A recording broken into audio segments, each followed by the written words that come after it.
श्री शिवाय नमस्तुभ्यं। प्रिय भक्तों, मेरे YouTube चैनल हिंदू भक्ति में आपका स्वागत है। आज हम प्रवेश करने जा रहे हैं शिव पुराण की अमूल्य निधि विद्येश्वर संहिता के 21वें से 25वें अध्याय तक।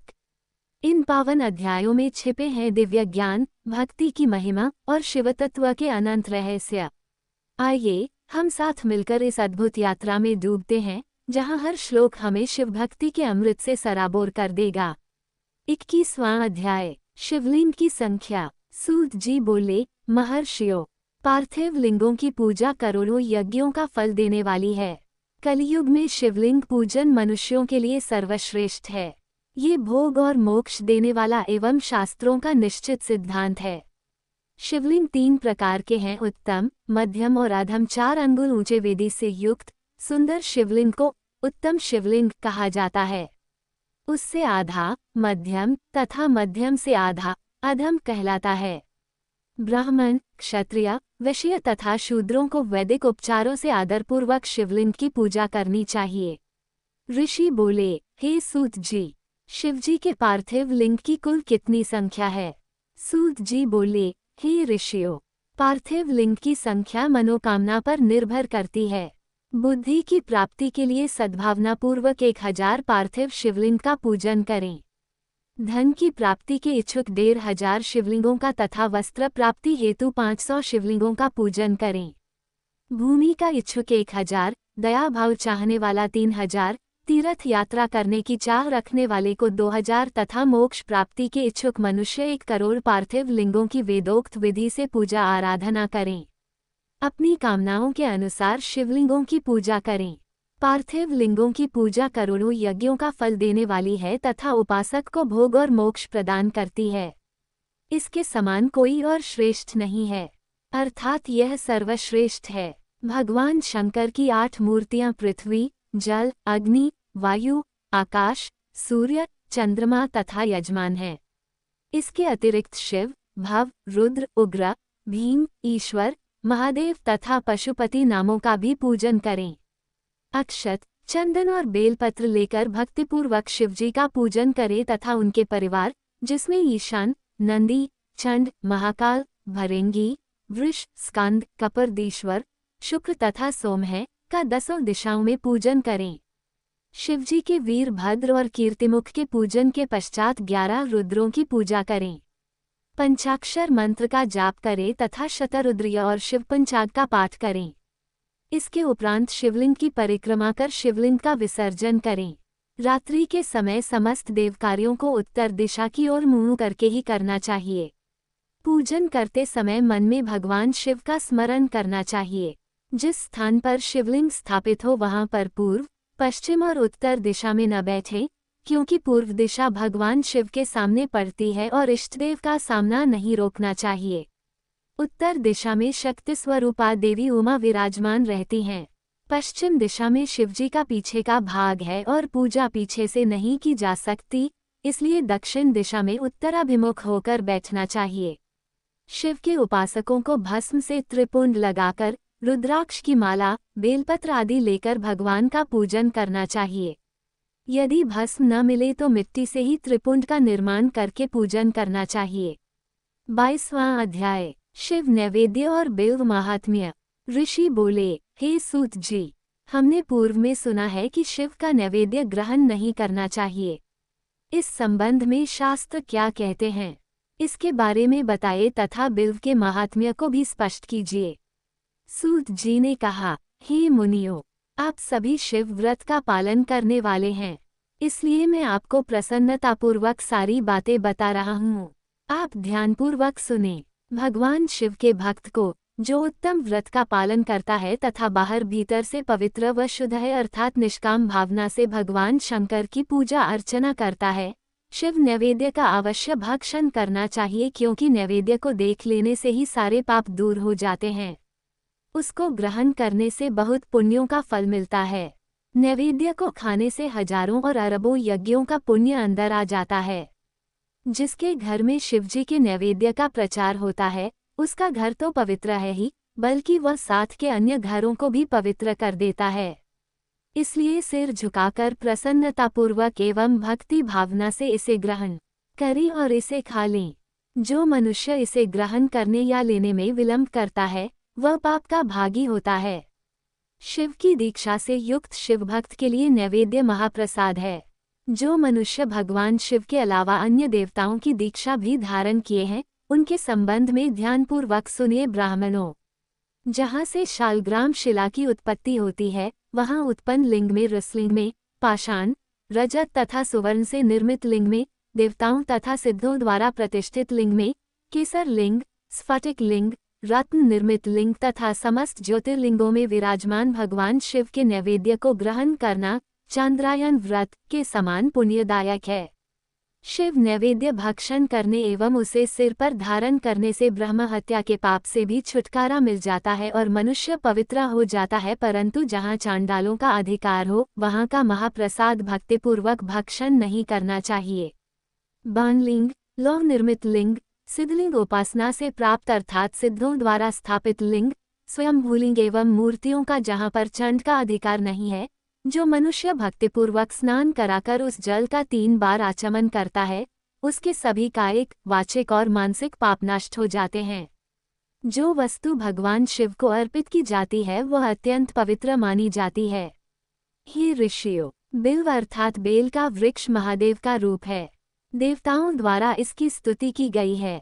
तीनों लोकों में स्थित सभी तीर्थ बिल्व में ही निवास करते हैं क्योंकि इसकी जड़ में लिंग रूपी महादेव जी का वास होता है। जो इसकी पूजा करता है वह निश्चय ही शिवपद प्राप्त करता है। जो मनुष्य बिल्व की जड़ के पास अपने मस्तक को जल से सींचता है उसे संपूर्ण तीर्थ स्थलों पर स्नान का फल प्राप्त होता है। बिल्व की जड़ों को पूरा पानी से भरा देखकर भगवान शिव संतुष्ट एवं प्रसन्न होते हैं। जो मनुष्य बिल्व की जड़ों अर्थात मूल भाग का गंध, पुष्प इत्यादि से पूजन करता है वह सीधा शिवलोक जाता है। उसे संतान और सुख की प्राप्ति होती है। भक्तिपूर्वक पवित्र मन से बिल्व की जड़ में दीपक जलाने वाला मनुष्य सब पापों से छूट जाता है। इस वृक्ष के नीचे जो मनुष्य एक शिवभक्त ब्राह्मण को भोजन कराता है उसे 1 करोड़ ब्राह्मणों को भोजन कराने का फल मिलता है। इस वृक्ष के नीचे दूध घी में पके अन्न का दान देने से दरिद्रता दूर हो जाती है। हे ऋषियों, प्रवृत्ति और निवृत्ति के 2 मार्ग हैं। प्रवृत्ति के मार्ग में पूजा पाठ करने से मनोरथ पूर्ण हो जाते हैं। ये संपूर्ण अभीष्ट फल प्रदान करता है। किसी सुपात्र गुरु द्वारा विधि विधान से पूजन कराएं। अभिषेक के बाद अगहनी चावल से बना नैवेद्य अर्पण करें। पूजा के अंत में शिवलिंग को संपुट में विराजमान कर घर में किसी शुद्ध स्थान पर रख दें। निवृत्ति मार्गी उपासकों को हाथ में ही पूजन करना चाहिए। भिक्षा में प्राप्त भोजन को ही नैवेद्य के रूप में अर्पित करें। निवृत्ति पुरुषों के लिए सूक्ष्म लिंग ही श्रेष्ठ है। विभूति से पूजन करें तथा विभूति को ही निवेदित करें। पूजा करने के उपरांत लिंग को मस्तक पर धारण करें।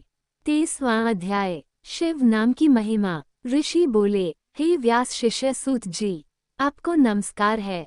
हम पर कृपा कर हमें परम उत्तम रुद्राक्ष तथा शिव नाम की महिमा का महात्म्य सुनाइए। सूत जी बोले, हे ऋषियों, आपने बहुत ही उत्तम तथा समस्त लोगों के हित की बात पूछी है। भगवान शिव की उपासना करने वाले मनुष्य धन्य हैं। उनका मनुष्य होना सफल हो गया है। साथ ही शिव भक्ति से उनके कुल का उद्धार हो गया है। जो मुख मनुष्य अपने से सदाशिव और शिव नामों का उच्चारण करते हैं पाप उनका स्पर्श भी नहीं कर पाता है। भस्म, रुद्राक्ष और शिव नाम त्रिवेणी के समान महापुण्यमय हैं। इन तीनों के निवास और दर्शन मात्र से ही त्रिवेणी के स्नान का फल प्राप्त हो जाता है। इनका निवास जिसके शरीर में होता है उसके दर्शन से ही सभी पापों का विनाश हो जाता है। भगवान शिव का नाम गंगा है, विभूति भस्म यमुना मानी गई है तथा रुद्राक्ष को सरस्वती कहा गया है। इनकी संयुक्त त्रिवेणी समस्त पापों का नाश करने वाली है। हे श्रेष्ठ ब्राह्मणों, इनकी महिमा सिर्फ भगवान महेश्वर ही जानते हैं। ये शिव नाम का महात्म्य समस्त पापों को हर लेने वाला है। शिव नाम अग्नि है और महापाप पर्वत है। इस अग्नि से पाप रूपी पर्वत जल जाते हैं। शिव नाम को जपने मात्र से ही पाप मूल नष्ट हो जाते हैं। जो मनुष्य इस पृथ्वी लोक में भगवान शिव के जाप में लगा हुआ रहता है वह विद्वान, पुण्यात्मा और वेदों का ज्ञाता है। उसके द्वारा किए गए धर्म कर्म फल देने वाले हैं। जो भी मनुष्य शिव नाम रूपी नौक पाकर भवसागर को तर जाते हैं, उनके भवरूपी पाप निस्संदेह ही नष्ट हो जाते हैं। जो पाप रूपी दावानल से पीड़ित हैं, उन्हें शिव नाम रूपी अमृत का पान करना चाहिए। हे मुनीश्वरों, जिसने अनेक जन्मों तक तपस्या की है, उसे ही पापों का नाश करने वाली शिव भक्ति प्राप्त होती है। जिस मनुष्य के मन में कभी न खंडित होने वाली शिव भक्ति प्रकट हुई है, उसे ही मोक्ष मिलता है। जो अनेक पाप करके भी भगवान शिव के नाम जप में आदरपूर्वक लग गया है, वह समस्त पापों से मुक्त हो जाता है। इसमें जरा भी संशय नहीं है। जिस प्रकार जंगल में दावानल से दग्ध हुए वृक्ष भस्म हो जाते हैं, उसी प्रकार शिव नाम रूपी दावानल से दग्ध होकर उसके सारे पाप भस्म हो जाते हैं। जिसके भस्म लगाने से अंग पवित्र हो गए हैं और जो आदर सहित शिव नाम जपता है, वह इस अथाह भवसागर से पार हो जाता है। संपूर्ण वेदों का अवलोकन करके महर्षियों ने शिव नाम को संसार सागर को पार करने का उपाय बताया है। भगवान शंकर के एक नाम में भी पाप को समाप्त करने की इतनी शक्ति है कि उतने पातक कभी कोई मनुष्य कर ही नहीं सकता। पूर्व काल में इंद्रद्युम्न नाम का एक महापापी राजा हुआ था और एक ब्राह्मण युवती, जो बहुत पाप कर चुकी थी, शिव नाम के प्रभाव से दोनों उत्तम गति को प्राप्त हुए। हे द्विजो, इस प्रकार मैंने तुमसे शिव नाम की महिमा का वर्णन किया है। 24वां अध्याय, भस्मधारण की महिमा। सूत जी ने कहा, हे ऋषियों, अब मैं तुम्हारे लिए समस्त वस्तुओं को पावन करने वाले भस्म का महात्म्य सुनाता हूँ। भस्म दो प्रकार की होती है, एक महाभस्म और दूसरी स्वल्प भस्म। महाभस्म के भी अनेक भेद हैं। ये तीन प्रकार की होती है, श्रोता, स्मार्थ और लौकिक। श्रोता और स्मार्थ भस्म केवल ब्राह्मणों के ही उपयोग में आने योग्य है। लौकिक भस्म का उपयोग सभी मनुष्य जन कर सकते हैं। ब्राह्मणों को वैदिक मंत्रों का जाप करते हुए भस्म धारण करनी चाहिए तथा अन्य मनुष्य बिना मंत्रों के भस्म धारण कर सकते हैं। उपलों से सिद्ध की हुई भस्म आग्नेय भस्म कहलाती है। ये त्रिपुंड का द्रव्य है। अन्य यज्ञ से प्रकट हुई भस्म भी त्रिपुंड धारण के काम आती है। जाबाली उपनिषद के अनुसार अग्नि इत्यादि मंत्रों द्वारा 7 बार जल में भिगोकर शरीर में भस्म लगाएं। तीनों संध्याओं में जो शिव भस्म से त्रिपुंड लगाता है, वह सब पापों से मुक्त होकर शिव की कृपा से मोक्ष पाता है। त्रिपुंड और भस्म लगाकर विधिपूर्वक जाप करें। भगवान शिव और विष्णु ने भी त्रिपुंड धारण किया है। अन्य देवियों सहित भगवती उमा और देवी लक्ष्मी ने इनकी प्रशंसा की है। ब्राह्मणों, क्षत्रियों, वैश्यों, शूद्रों, वंशनकरों तथा जातिभ्रष्ट पुरुषों ने भी उद्धूलन एवं त्रिपुंड रूप में भस्म धारण की है। महर्षियों, इस प्रकार संक्षेप में मैंने त्रिपुंड का महात्म्य बताया है। ये समस्त प्राणियों के लिए गोपनीय है। ललाट अर्थात माथे पर भौहों के मध्य भाग से भौहों के अंत भाग जितना बड़ा त्रिपुंड ललाट में धारण करना चाहिए। मध्यमा और अनामिका अंगुली से 2 रेखाएं करके अंगूठे द्वारा बीच में सीधी रेखा त्रिपुंड कहलाती है। त्रिपुंड अत्यंत उत्तम तथा भोग और मोक्ष देने वाला है। त्रिपुंड की एक एक रेखा में 9 देवता हैं, जो सभी अंगों में स्थित हैं। प्रणव का प्रथम अक्षर अकार, गार्हपत्य अग्नि, पृथ्वी, धर्म, रजोगुण, ऋग्वेद, क्रियाशक्ति, प्रातः सवन तथा महादेव ये त्रिपुंड की प्रथम रेखा के 9 देवता हैं। प्रणव का दूसरा अक्षर उकार, दक्षिणाग्नि, आकाश, सत्वगुण, यजुर्वेद, मध्यदिन सवन, इच्छाशक्ति, अंतरात्मा तथा महेश्वर ये दूसरी रेखा के 9 देवता हैं। प्रणव का तीसरा अक्षर मकार, आहवनीय अग्नि, परमात्मा, तमोगुण, द्युलोक, ज्ञानशक्ति, संवेग तृतीय सवन तथा शिव ये तीसरी रेखा के 9 देवता हैं। प्रतिदिन स्नान से शुद्ध होकर भक्तिभाव से त्रिपुंड में स्थित देवताओं को नमस्कार कर त्रिपुंड धारण करे तो भोग और मोक्ष दोनों की प्राप्ति होती है। भस्म को 32, 16, 8 अथवा 5 स्थानों में धारण करें। सिर, माथा, दोनों कान, दोनों आँखें, नाक के दोनों नथुनों, दोनों हाथ, मुंह, कंठ, दोनों कोहनी, दोनों भुजदंड, हृदय, दोनों बगल, नाभि, दोनों अंडकोश, दोनों उरु, दोनों घुटनों, दोनों पिंडली, दोनों जांघों और पांव आदि 32 अंगों में क्रमशः अग्नि, वायु, पृथ्वी, देश, 10 दिशाएं, 10 दिग्पाल, 8 वसुंधरा, ध्रुव, सोम, आम, अनिल, प्रातःकाल इत्यादि का नाम लेकर भक्तिभाव से त्रिपुंड धारण करें अथवा एकाग्रचित हो 16 स्थान में ही त्रिपुंड धारण करें। सिर, माथा, कंठ, दोनों कंधों, दोनों हाथों, दोनों कोहनियों तथा दोनों कलाइयों, हृदय, नाभि, दोनों पसलियों एवं पीठ में त्रिपुंड लगाकर इन 16 अंगों में धारण करें। तब अश्विनी कुमार, शिव शक्ति, रुद्र, ईश, नारद और वामा आदि 9 शक्तियों का पूजन करके उन्हें त्रिपुंड में धारण करें। सिर, बालों, दोनों कान, मुंह, दोनों हाथ, हृदय, नाभि, उरुयुगल, दोनों पिंडली एवं दोनों पांवों, इन 16 अंगों में क्रमशः शिव, चंद्रमा, रुद्र, ब्रह्मा, गणेश, लक्ष्मी, विष्णु, शिव, प्रजापति, नाग, दोनों नाग कन्या, ऋषि कन्या, समुद्र तीर्थ इत्यादि के नाम स्मरण करके त्रिपुंड भस्म धारण करें। माथा, दोनों कान, दोनों कंधे, छाती, नाभि एवं गुह्य अंग आदि 8 अंगों में सप्तऋषि ब्राह्मणों का नाम लेकर भस्म धारण करें अथवा मस्तक, दोनों भुजाएं, हृदय और नाभि, इन 5 स्थानों को भस्म धारण करने के योग्य बताया गया है। देश तथा काल को ध्यान में रखकर भस्म को अभिमंत्रित करना चाहिए तथा भस्म को जल में मिलाना चाहिए।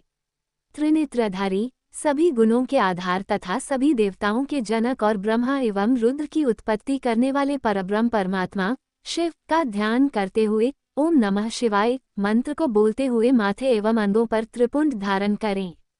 25वां अध्याय, रुद्राक्ष महात्म्य। सूत जी कहते हैं, महाज्ञानी शिवस्वरूप शौनक, भगवान शंकर के प्रिय रुद्राक्ष का महात्म्य मैं तुम्हें सुना रहा हूँ। ये रुद्राक्ष परम पावन है। इसके दर्शन, स्पर्श एवं जप करने से समस्त पाप नष्ट हो जाते हैं।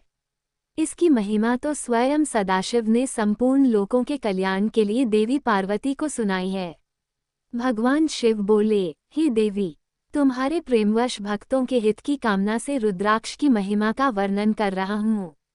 पूर्वकाल में मैंने मन को संयम में रखकर हजारों दिव्य वर्षों तक घोर तपस्या की। एक दिन अचानक मेरा मन क्षुब्ध हो उठा और मैं सोचने लगा कि मैं संपूर्ण लोकों का उपकार करने वाला स्वतंत्र परमेश्वर हूँ।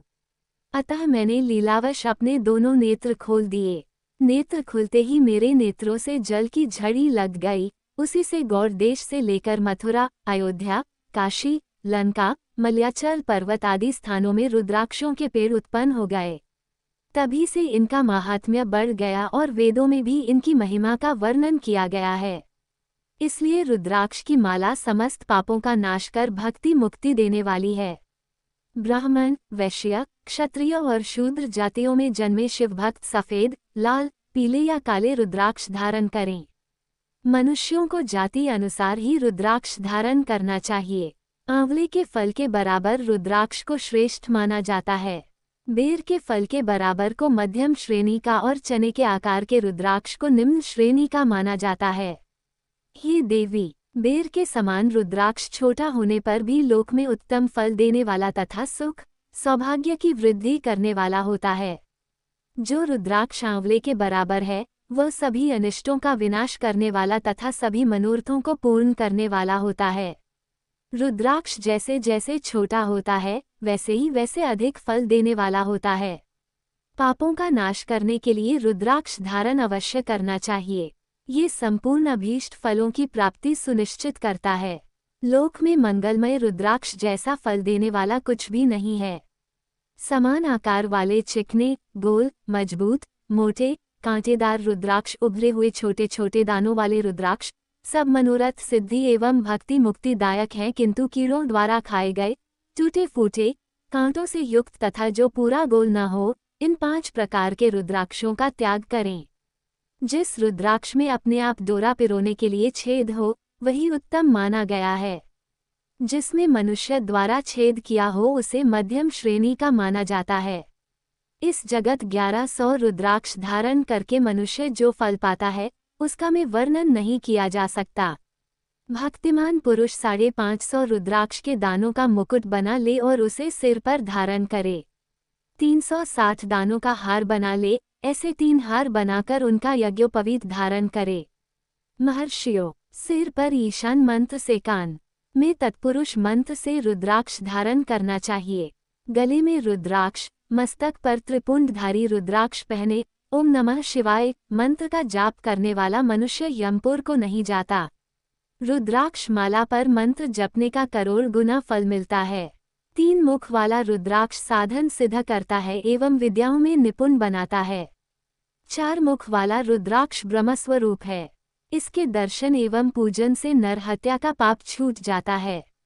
ये धर्म, अर्थ, काम, मोक्ष आदि चारों पुरुषार्थों का फल देता है। 5 मुख वाले रुद्राक्ष को कालाग्नि अर्थात पंचमुखी कहा जाता है। ये सर्व कामनाएं पूर्ण कर मोक्ष प्रदान करता है। अभोग्य स्त्रियों को भोगने के पाप तथा भक्षण के पापों से मुक्त हो जाता है। 6 मुखी रुद्राक्ष कार्तिकेय का स्वरूप है। इसको सीधी बाह में बांधने से ब्रह्महत्या के दोष से मुक्ति मिलती है। सप्तमुखी रुद्राक्ष धारण करने से धन की प्राप्ति होती है। 8 मुखों वाला रुद्राक्ष भैरव का स्वरूप है। इसे धारण करने से लंबी आयु प्राप्त होती है और मरने पर शिवपद प्राप्त हो जाता है। 9 मुखों वाला रुद्राक्ष भैरव तथा कपिल मुनि का स्वरूप माना जाता है और भगवती दुर्गा उसकी अधिष्ठात्री देवी मानी गई हैं। इसे बाएं हाथ में धारण करने से समस्त वैभवों की प्राप्ति होती है। 10 मुख वाला रुद्राक्ष साक्षात भगवान विष्णु का रूप है। इसे धारण करने से सभी मनोरथ पूर्ण हो जाते हैं। 11 मुख वाला रुद्राक्ष रुद्र रूप है। इसको धारण करने से मनुष्य को सब स्थानों पर विजय मिलती है। 12 मुख वाले रुद्राक्ष को बालों में धारण करने से मस्तक पर 11 सूर्यों के समान तेज प्राप्त होता है। 13 मुख वाला रुद्राक्ष विश्वदेवों का स्वरूप है। इसे धारण करने से सौभाग्य और मंगल का लाभ मिलता है। 14 मुख वाला रुद्राक्ष साक्षात शिव स्वरूप है। इसे भक्तिपूर्वक मस्तक पर धारण करने से समस्त पापों का नाश हो जाता है। इस प्रकार मुखों के भेद से रुद्राक्ष के 14 भेद बताए गए हैं। हे पार्वती जी, अब मैं तुम्हें रुद्राक्ष धारण के मंत्र सुनाता हूँ। 1 ओम ह्रीं नमः, 2 ओम नमः, 3 क्लीं नमः, 4 ओम ह्रीं नमः, 5 ओम ह्रीं नमः, 6 ओम ह्रीं हूं नमः, 7 ओम हूं नमः, 8 ओम हूं नमः, 9 ओम हूं नमः, 10 ओम ह्रीं हूं नमः, 11 ओम ह्रीं हूं नमः, 12 ओम हूं नमः, 13 ओम क्रों क्षौरो नमः तथा 14 ओम ह्रीं नमः। इन 14 मंत्रों द्वारा क्रमशः 1 से लेकर 14 मुख वाले रुद्राक्ष को धारण करने का विधान है। साधक को नींद और आलस्य का त्याग कर श्रद्धा भक्ति से मंत्रों द्वारा रुद्राक्ष धारण करना चाहिए। रुद्राक्ष की माला धारण करने वाले मनुष्य को देखकर भूत, प्रेत, पिशाच, डाकिनी, शाकिनी दूर भाग जाते हैं। रुद्राक्षधारी पुरुष को देखकर स्वयं मैं, भगवान विष्णु, देवी दुर्गा, गणेश, सूर्य तथा अन्य देवता भी प्रसन्न हो जाते हैं। इसलिए धर्म की वृद्धि के लिए भक्तिपूर्वक मंत्रों द्वारा विधिवत रुद्राक्ष धारण करना चाहिए। मुनीश्वर, भगवान शिव ने देवी पार्वती से जो कुछ कहा था वह मैंने आपको कह सुनाया है। मैंने आपके समक्ष विद्येश्वर संहिता का वर्णन किया है। ये संहिता संपूर्ण सिद्धियों को देने वाली तथा भगवान शिव की आज्ञा से मोक्ष प्रदान करने वाली है।